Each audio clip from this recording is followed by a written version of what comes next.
we admire you in the People's Party because we see a lot of our ideas in your party. Populism, freedom orientation, political incorrectness. We are opposed to cancel culture. And we'll always remember that you personally took a stand and were even arrested for it during the civil liberties bonfire of the pandemic and the lockdowns. I mean, that was, I think, really a dark stain in Canadian history for civil liberties. Yeah, I never thought that, I'll be arrested after a political gathering in a park for fighting for freedoms.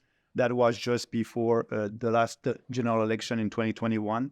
And actually, a leader of a political party being arrested and cuffed and put in jail for a non-crime, that's supposed to be in a democratic country all over the news. Yeah. But it was not, as you know, except you and the independent media were saying, well, how come we are doing that here in Canada?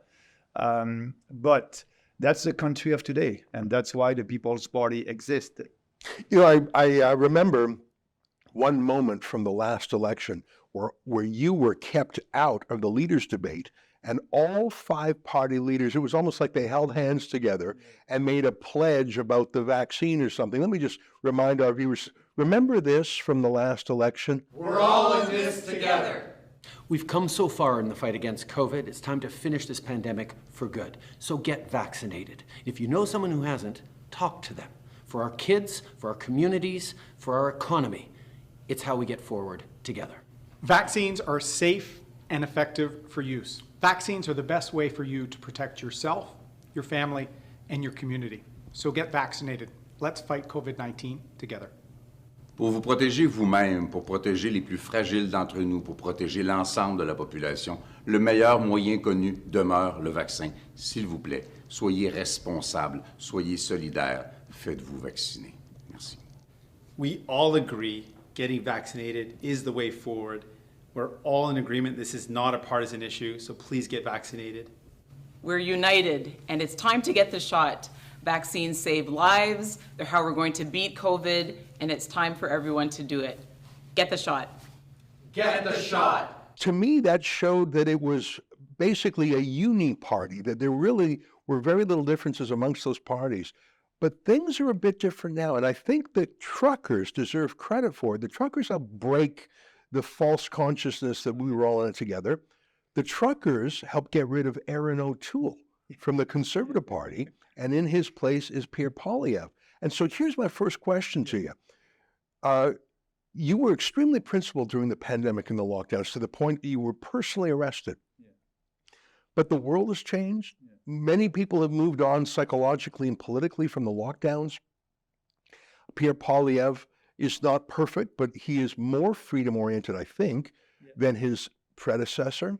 It's not difficult anymore. And so what is the raison d'etre of the People's Party? In 2023, we're almost in 2024, you've got a new landscape out there, and in some ways, your key differentiator, your views on the lockdown, it's no longer in your hand. You're right about that, but we have a lot of other issues that are very important. And you are speaking about that on a regular basis about the open borders, mass immigration policy. We are the only national political party that is speaking against that. That is destroying our country. Poilievre is not there anymore. Poilievre did a nice 15 minutes videos on the housing crisis, but he didn't speak about the elephant in the room, immigration. So they're scared. Right. And I can understand why, because when I opened that debate 5 years ago in 2019 at our first election, some people were saying that I was a racist because I wanted to have fewer immigrants. And, I wanted our country not to be like in France or in Germany or in UK, where they have big challenges with that mass immigration. Yeah. But Canadians, and I must say most importantly, the mainstream media were not there. But now, after 5 years, I was right in 2019, and I'm still right today. But for Poilievre and the Conservative, they won't touch that. Poilievre doesn't want to speak about immigration, and I believe it's because to be in power, that's his only goal, he will need a lot of support from the GTA and from also Vancouver. That's big leftist cities.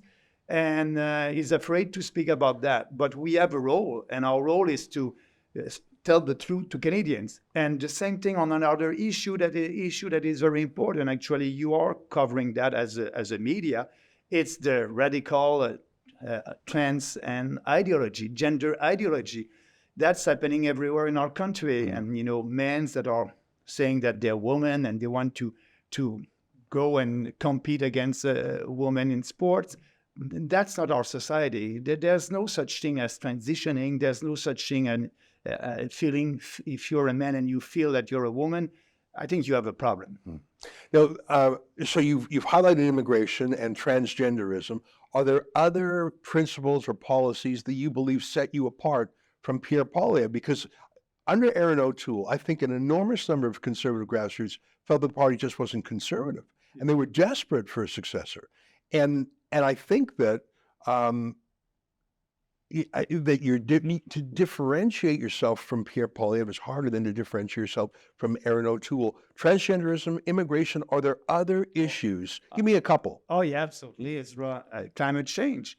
Right. Poilievre won't do anything about that. I agree that Poilievre, and I know and I believe him when he's saying that he won't impose a carbon tax, but he's saying at the same time that he wants to put more regulations. He wants to give subsidies to the green industry, right? Because, he's in agreement with the Paris Accord. The problem is the Paris Accord. We will withdraw from the Paris Accord like Trump did when he was president of the United States. So climate change, it's a big issue. And they're using climate change actually to do what they did with COVID-19, spread fear.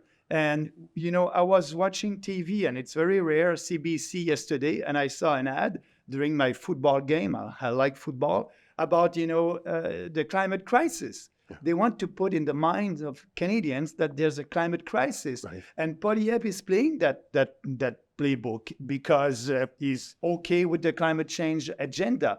I'm not. So that's very different. I can go on with other issues. The wokeism, that ideology, it's everywhere. Now, he says he's anti-woke. He attacks the CBC. He repeatedly says he's going to shut it down. You don't think Pierre Poilievre is anti-woke? Well, he is saying, it's popular to say that, but you must ask more questions after that. Right. What he will do for that, to end that. Is he saying that there's only two sexes? No, he's afraid to say that. He's afraid to say that. Yeah. Is he saying that, a kid cannot transition? No. Is he, our Canadian forces? It's a woke organization right now. They're pushing that ideology with the army and everywhere. So we need to get rid of that. That's bad ideologies, and we need to replace that by good ideas. And our role is to push Poilievre to do the right thing. So that's why at the next election, I will tell Canadians when the time will come, we are your insurance policy that Poilievre will stay in the right direction. Mm-hmm. You need us because we will vote with Poilievre when he will be a real conservative, and we will shame him when he won't. So it's a win-win for Canadians. Right. We have a role to play in Canadian politics, and we are very different. And I'm very pleased that our support is, step by step, this party is growing. I'm not telling you, Ezra, that I'll be prime minister after the next election. I don't believe so. But our ideas will become more popular. And I believe that we'll be able to elect our first candidate at the next election, and we'll start that common sense revolution.